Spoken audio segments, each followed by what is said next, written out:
উল্টো ওনার সাথে খারাপ ব্যবহার করছে বারিশা হক এবং হচ্ছে যে ওই হেলিকপ্টারের যে দায়িত্ব যে ছিল রিপন সাহেব এবং বারিশা হক ওনার সাথে খুবই খারাপ ব্যবহার করছে। চিত্রনায়িকা শবনম বুবলি ও মডেল ওয়াসিফ খানের ব্যয়বহুল হেলিকপ্টার ফটোশুটকে কেন্দ্র করে উত্তপ্ত ফ্যাশন অঙ্গন। মডেল উপস্থাপিকা বারিশকের বিরুদ্ধে কনসেপ্ট চুরি ও ফটোশুট দখলের অভিযোগ তুলেছেন ফ্যাশন ডিজাইনার আফরোজা রোজা ও উদ্যোক্তা রুবায়াত ফাতিমা তনি।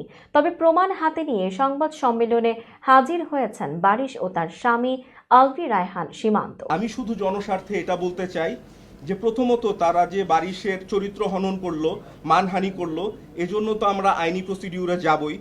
সীমান্ত জানান, হেলিকপ্টার ভাড়ার রসিদই প্রমাণ করে যে শুটিং জোরপূর্বক করা হয়নি, বরং রোজা দেরিতে আসায় গৌতম সাহার শুটিং শেষ হতে দেরি হয়, যা আর্থিক ক্ষতির কারণ হয়।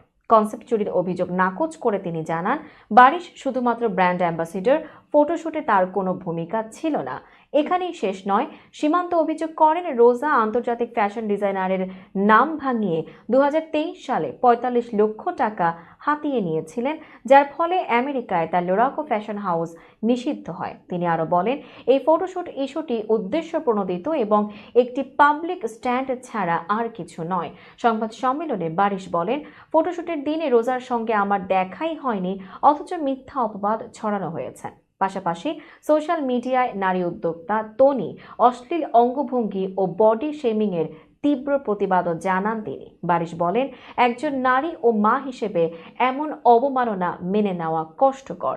অন্যদিকে ফাতিমা তনি তার ফেসবুক পেজে একাধিক পোস্ট শেয়ার করেছেন, যেখানে ক্ষতিগ্রস্ত উদ্যোক্তারা বারিশের বিরুদ্ধে প্রতারণার অভিযোগ তুলছেন।